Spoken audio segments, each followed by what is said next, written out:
आज के लेक्चर में हम कम्यूटेटिव लॉ की बात करेंगे।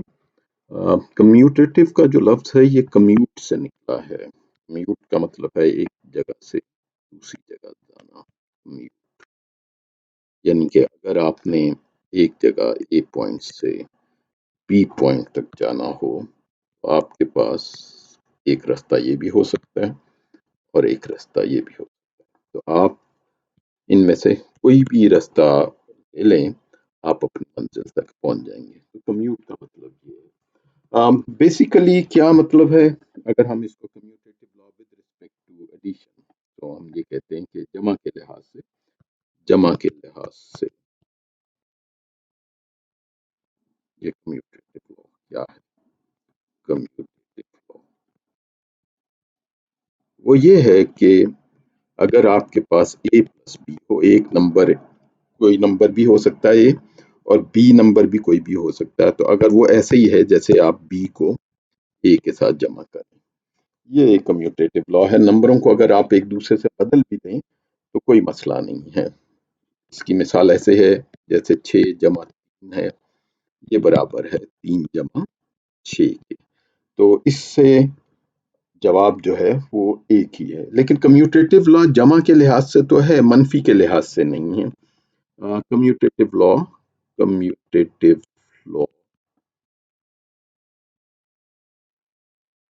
मनफी के लिहाज से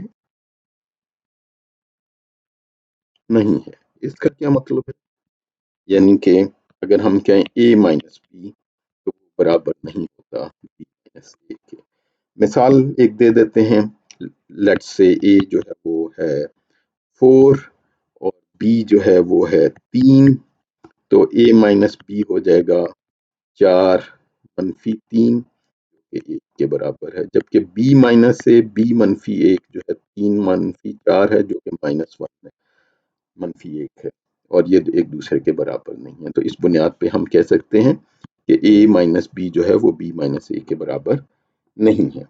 तो कम्यूट का मतलब ये हुआ कि हम एक जगह से दूसरी तरफ इसको लेके जा सकते हैं। देखते हैं इसको एक और तरीके से, जैसे अ, एक ग्राफिकली शक्ल के लिहाज से आप इसमें देखिए 6 जमा 3, आप 6 में जमा कर रहे हैं।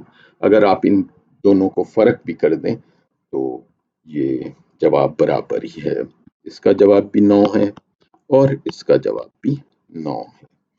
तो ये कहलाता है कम्यूटेटिव लॉ जमा के लिहाज से। इस इसका मतलब ये हुआ, इसकी एक मिसाल दे देता हूँ मैं। और मसलन आप कहें कि 10% 50 का 10%, 50 का 10% क्या है, आपको पता ही होगा। आप 50 का 10% 2-3 तरीके से निकल सकता है। आप 10/100 करके उसको 50 से ज़रब दे दें, ये 0 इस 0 से चला गया और ये 5 है। अभी इसी चीज को हम एक और तरीके से भी कह सकते हैं। वो कह सकते हैं 10 का, तो मैं इसको यहाँ लिखता हूँ, 10 का 50%,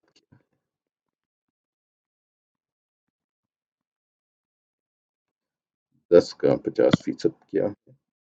तो अगर आप देखिए 10 का 50% का मतलब ये है कि आप 50/100 ज़रबे 10 कर दें तो आपको पता लगेगा कि ये भी 5 है।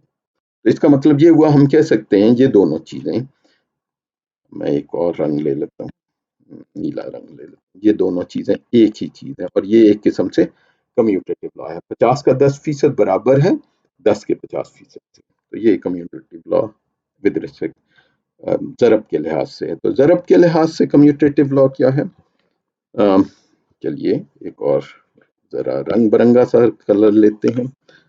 ज़रब के लिहाज से कम्यूटेटिव लॉ क्या है, ज़रब के लिहाज से कम्यूटेटिव लॉ,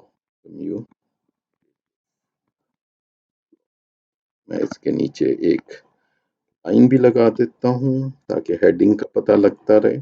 वो ये कहता है कि ए ज़रब बी बराबर है बी ज़रब ए के। ए को अगर मसलन कोई नंबर ले लीजिए, वही हमारे पुराने नंबर ले लें, 3, ए को हम 3 कह देते हैं, बी को हम 4 कह देते हैं। तो आप देखिए कि 3 ضرب 4، 3 ضرب 4 جو ہے وہ برابر ہے 12۔ اور اسی طرح اگر ہم 4 ضرب 3 کر لیں تو وہ 12 کے برابر ہے۔ اس کا مطلب یہ ہوا کہ 3 ضرب 4 جو ہے وہ برابر ہے 4 ضرب 3 کے۔ اس لحاظ سے ہم یہ کہہ سکتے ہیں کہ اے ضرب بی برابر ہے بی ضرب اے، اور یہ جو چیز ہے اس کو ہم کہتے ہیں کمیوٹیٹو لا ضرب کے لحاظ سے۔ تو آج کے اس لیکچر کو میں ختم کرتا ہوں، اور اس میں ایک دفعہ دوبارہ اعادہ ریوائز کرتا ہوں کہ آج ہم نے کیا پڑھا ہے۔ ہم نے یہ پڑھا ہے کہ کمیوٹیٹو لا کا لفظ کمیوٹ سے نکلا ہے، جس کا مطلب ہے ایک جگہ سے دوسری جگہ جانا۔ ہم مختلف جگہ رستہ لے کے بھی اگر منزل پہ پہنچ سکیں تو ہمارا مقصد حل ہو جائے گا، یہی کمیوٹیٹو۔ مگر یہ ہر دفعہ دوسرے منزل تک 2 رستے نہیں ہوتے۔ تو A plus B is equal to B plus A, یہ ہے کمیوٹیٹو لا جمع کے لحاظ سے۔ پھر ہم نے پڑھا، اس کی ہم نے ایک شکل بھی دیکھی، جس سے ہمیں یہ پتہ لگا کہ اے جمع بی، بی جمع اے کے برابر ہے۔ اس کے علاوہ ہم نے ضرب کے لحاظ سے کمیوٹیٹو لا پڑھا ہے، جس نے ہمیں یہ بتایا ہے کہ اے ضرب بی، بی ضرب اے کے برابر ہے۔ اور وہیں ہم نے ایک مثال دیکھی کہ 50 کا 10% برابر ہوتا ہے 10 کے 50% سے۔ تو اس سے میں آج کا لیکچر ختم کرتا ہوں۔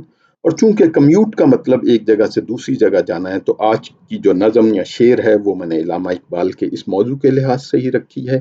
آئیے، یہ ایک علامہ اقبال کی نظم ہے جو تھی چاند اور تارے۔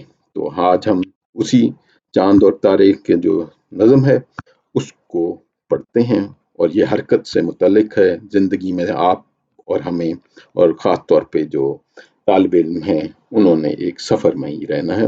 چاند اور تارے نظم میں چاند کو ستارے کہتے ہیں اور شکایت کرتے ہیں، تاروں نے کیا کہا، ڈرتے ڈرتے دم سحر سے، تارے کہنے لگے کمر سے، نظارے رہے وہی فلک پر، ہم تھک بھی گئے ہیں، ہم تھک بھی گئے چمک چمک کر، کہ ہم تو ہر روز ہر رات کو چمکتے ہیں اور اب ہم تھک چکے ہیں۔